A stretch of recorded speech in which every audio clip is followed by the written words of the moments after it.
to have you all with us to do a live tour of our new resource, the School Meals Application Toolkit. So for those of you who do not know me, I am Jessica Pino-Goodspeed. I'm with Hunger Solutions New York. We're a statewide anti-hunger organization. And with me today is my colleague, Emily. Emily?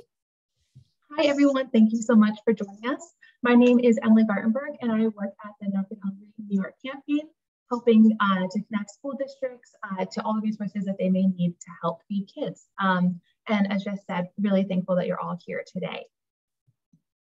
So I think we're going to jump right in. Just as a general housekeeping note, we would love to hear your thoughts as we go through the presentation. So please feel free to drop any notes or questions in the chat box, and we will answer questions at the end of the call or follow up separately as well. So to get started, Jess, I would just love to know, why are we even talking about school meal applications right now? What is changing and what is making us want to talk about this subject? Great, Emily. So just to level set, an important piece to understand here, free and reduced price applications are really a pillar to the school meal programs. So specifically the National School Lunch and Breakfast programs. Traditionally, these applications are used to establish eligibility for low-income kids to receive a subsidized meal, so a free meal, or kids who may not qualify or fall under those income guidelines, whether they pay for a full price meal. So that's the original intent of the applications. Why we're talking about it today is that we're in this unique position after the pandemic. So over the last 2 school years, families have not submitted these applications because there have been waivers in place that have allowed all kids, regardless of income, to eat at no cost because of the pandemic. So now that we're looking towards the future and understanding that this waiver may end the end of June 30th without further congressional action, schools are looking at next school year needing to go back to the system of collecting income application forms. We call these free and reduced price forms school meal applications. We'll use those terms interchangeably through our conversation, but know that those are the same things. So families haven't submitted forms in 2 years. So this is a really important time to talk about applications and making sure we can support you in that.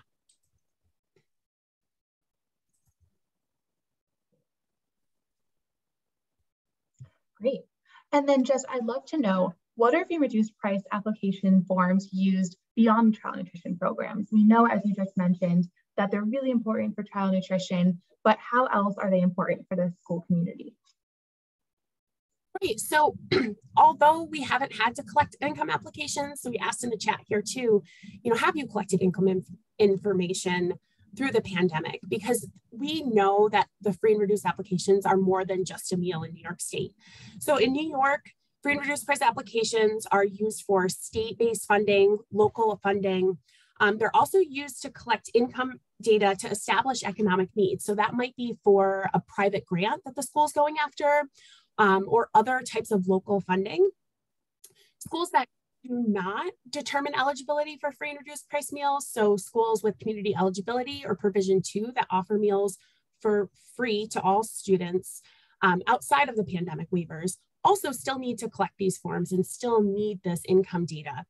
So when schools are approved for CEP, they're given a household income form, which is exactly the same form with a different name on top to CEP schools once they're approved.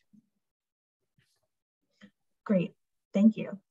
And so it's clear that these forms are really important, both for the child nutrition programs and also for other state-based and federal funding for school districts and school buildings. What would you say are some of the major strategies for improving the return rate of free and reduced price forms?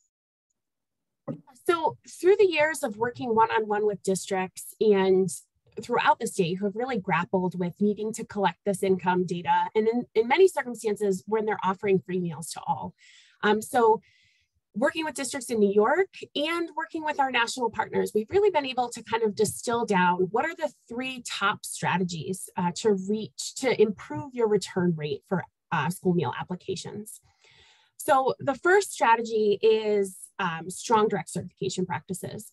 So we know that, just to level set first, direct certification is where a child is eligible for free school meals without needing to submit an application or show their income or go through that verification process. So these are students who are connected through other means tested programs like SNAP, certain circumstances of Medicaid, also categories of kids who are homeless, migrant, and fall under this certain federal categories of directly certified kids or categorically eligible kids. So direct certification was established to really streamline who doesn't need to submit an application. And so when schools deploy strong direct certification strategies, that means less applications that they need to collect, less of back and forth with families, and making sure that they're tapping into data sources to identify those kids without needing to do outreach to families. So we have developed this new resource. It's a tip sheet for strong direct certification. Often the schools find that they are missing some buckets, and more kids could come in through direct certification. So direct cert is definitely the first line of defense. After direct certification, I would say the second strategy is really making sure that you're customizing your form. So making sure that you're providing a clear, understandable form is really important for families to ease the use of filling out that application. And so when I talk about customizing your form, I say this proceeding with caution. We're not talking necessarily about a complete overhaul of the application. Unfortunately, we've seen where people have done that with good intentions, however, have lost some of that data that they needed for other programs. So the free and reduced price form has a lot of different pieces that a school can draw from. So making sure you're not losing some of those important pieces, especially in a community eligibility school, is really important to make sure you maintain that. So making sure you're not removing any required information is important, but making it more accessible and customizing it, what we mean there is maybe it's renaming your form to help families understand that it's collecting household income information versus getting a free meal. That might be helpful and has been helpful. One of a really strategic way too is making this more accessible by an online application. That does sometimes come at a cost for school districts, but we've seen like BOCES programs be able to do that through shared services and really help that. So customizing this form and making it more accessible to families is also a strategy here. And then so I'll jump to the third strategy when it comes to direct outreach and general messaging. When you have clear communication to families about why this information is important, that's when really schools see success. And being able to just disseminate really specifically, why are these school meal applications so important? Why is it more than an application? Why is it more than a meal application, right? So helping not only families, but your school community understand why schools need to collect this income information, that it's beyond just school meals, how it's important and how it's used.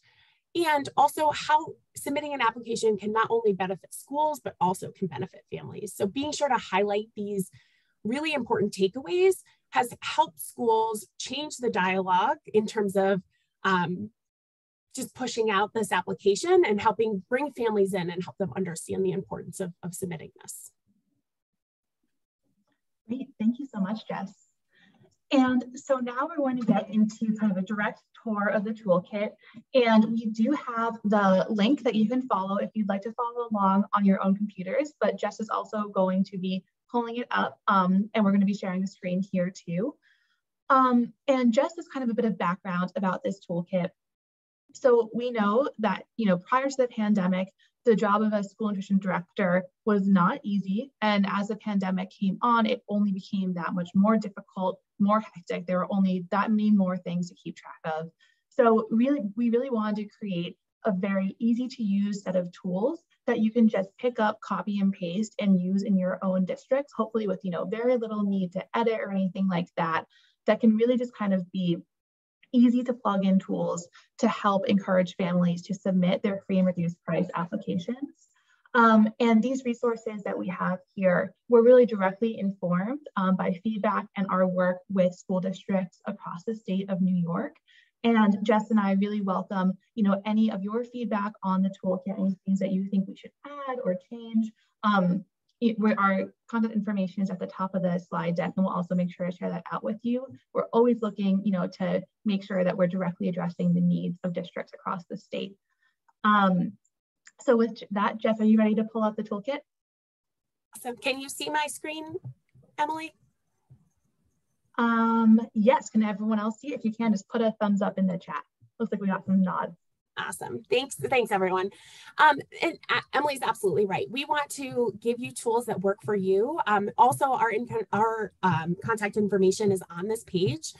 The goal of this page was really to give you all the information that we provided today, all in one spot. We want this to be a one-stop shop for you, to provide, if you're a school nutrition director, to provide to maybe your business office. In each district, it's really different who is really in charge of this. We know it often falls on the school nutrition department, but we do see, because this has these applications have a broader reach, like Emily has said, and like we've talked about, so if this could be a support to your superintendents, your business officials, please share that information, or vice versa if you're joining us as an administrator. So just walking through here, we'll have this link. There's that bit.ly as well. But all the information that we talked about today. So what about free and reduced applications? What are the key takeaways? Many of you probably already know this information, but it's helpful to level set, especially for folks outside of the school nutrition programs. And then also, this is the strategies here that we talked about in terms of maximizing your return rate. So these are twisties is I think the official term. So they'll draw down some information. You'll find the direct certification tip sheet there, and all the different suggestions for customizing your form, and also tips for direct outreach and messaging for families. And then here's the meat of it. We're really excited with how this came together. This first piece is a downloadable Word document, really just a bulleted list of some strategies. What are actual things that you can do in your school community? What systems are already in place to look at, to insert some of this information? Our goal here is to help you not recreate the wheel, and where are ways that you can think of plugging in to how you're already talking to families. And so that's what this this best practices outreach piece does. Next up is some sample language around free and reduced applications. Again, there's some pretty general language in this. It's a downloadable Word document. It'll provide you with some of these key messages on how is household information used. What are the types of things in New York State that they use this income information for? Sometimes it's band equipment fee waivers. Maybe it's athletic fee waivers. Maybe there's something unique to your district that is involved. Maybe it's an after-school program or something like that, that you could also add and customize here. So that's a Word document that you can just copy and paste, or as is, feel free. This is not copyrighted. This is for your use and ease to communicate effectively with families. Next up is sample social media posts and graphics. Again, this is a Word document. We made it hopefully easy so that you can copy and paste, save that document, save these are examples of the different graphics. We did square graphics for Instagram, but also other graphics that are compatible with Facebook or Twitter or any other type of social media that your district is plugged into. Again, feel free to use those. And last, but certainly not least, is flyers is a big piece of something that we heard about from schools that was really effective. And it's as simple as maybe, I know a lot of flyers come in. As a mom, I know how much volume comes in paper from schools, but maybe this is something that folks can attach to their school meal application. We know that there's required language that needs to go out with that form, but it's also often hard to decipher. So maybe something pretty or compelling like this in terms of a cover sheet or a flyer. That was the idea and the inspiration around these flyers to encourage families. You can also use them electronically if that's easier for you, or you already have a system for reaching out with like electronic flyers for your families. So again, you can click on these. These I think download as PDFs that you can download. last but certainly not least, this is our contact information. If there are pieces missing, if there are specific feedback on any of these pieces, like we're happy to work on that, or see where we can point you in the right direction.